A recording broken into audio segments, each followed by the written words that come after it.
l'instar des années précédentes, la Fondation Semafo vient d'organiser pour la 9e fois consécutive son atelier bilan sur la production du sésame. Un exercice qui permet aux acteurs de la filière sésame de faire une introspection de la campagne écoulée afin d'aborder avec beaucoup plus de sérénité la nouvelle campagne 2019-2020.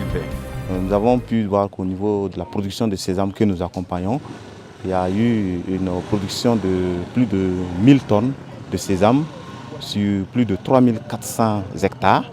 Et cette production a permis de générer plus de 550 millions. Donc on peut dire que la campagne passée était satisfaisante. Bon. En termes de chiffres, on peut dire que le nombre de producteurs a augmenté et la production en termes de quantité aussi a augmenté cette année. Les problèmes qui ont été exprimés sont notamment des problèmes au niveau des insectes ravageurs, donc au niveau du sésame. Nous avons voulu les accompagner avec des biopesticides. Il y a eu des engagements qui ont été pris par ces producteurs d'aller dans la production certifiée biologique. Donc nous les accompagnerons durant cette campagne dans ce sens. C'est aussi une occasion pour la Fondation de distinguer les meilleurs producteurs. J'ai produit cette année 5 hectares de sésame biologique. J'ai reçu une charrue. Je remercie la Fondation Semafo pour ce prix et ça serait pour moi un bénéfice qui va me permettre d'améliorer ma vie.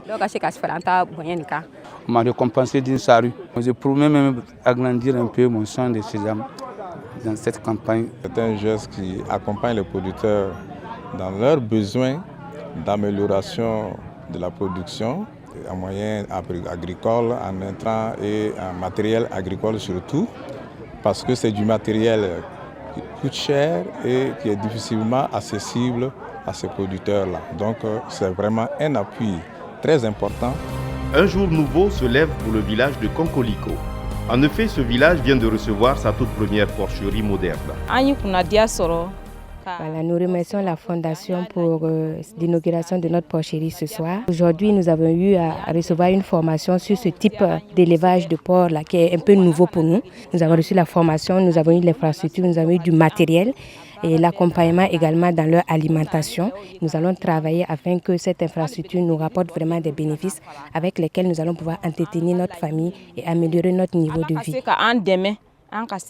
Que dans l'année, nous aurons une centaine de porcs.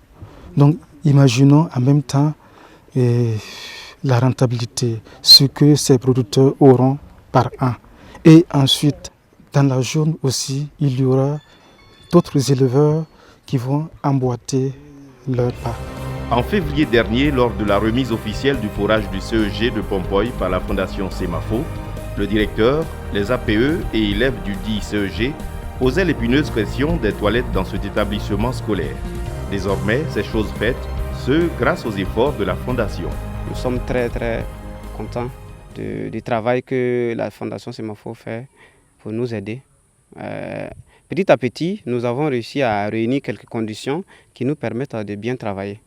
Grâce à la Fondation Semafo, les conditions sont maintenant presque réunies et on ne peut que travailler dans une atmosphère vraiment acceptable. Donateur au grand cœur, la Fondation Semafo contribue depuis une dizaine d'années à l'amélioration des capacités d'accueil des scolaires à travers la réalisation d'infrastructures, à la normalisation des écoles au Burkina Faso. Ainsi, l'école du village de Maoula passe de 3 à 6 salles de classe. Ce matin, ils sont là pour la remise de 3 salles de classe. On ne pouvait pas recruter et certains enfants avaient dépassé l'âge d'aller à l'école. Et désormais, les enseignants peuvent recruter chaque année et ce qui va être un plus pour l'éducation. Nous remercions la Fondation Semafo. La Fondation, c'est aussi des chantiers d'envergure au nombre desquels la construction d'un CSPS à Dangouna ainsi que la construction d'une retenue d'eau à Bana. Cette infrastructure, en plus de permettre la pratique du maraîchage et l'abreuvage des animaux, pourra servir de par sa digue d'infrastructure de franchissement pour les communautés. Si on prend le cas du centre apicole de Dangouna, et nous voyons qu'ils ont quand même un taux de réalisation qui frôle les 80%. Et concernant également le centre piscicole de Nana, ils sont également à un bon niveau de réalisation. Le CSPS également du village de Dangouna est en train d'être terminé. Les travaux sont pratiquement à 90-95% achevés. En attendant la fin de ces travaux, la Fondation Semafo, à n'en point douter, reste et demeure un partenaire clé dans le processus du développement socio-économique du Burkina Faso.